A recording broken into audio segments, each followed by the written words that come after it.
fix Play Store can't open on Android phone. Hello guys, in today's video I'm gonna show you how to fix Play Store can't open on Android phone. First, then open settings and then just scroll down until you find apps and then click apps again. Now just scroll down until you find apps, Play Store. Just type it here, Play Store, and click on it.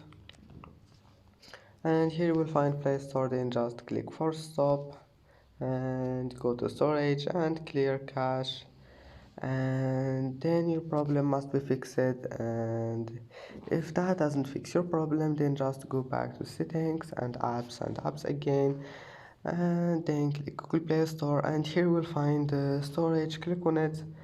Now just click clear data, and that must be and then your problem must be fixed.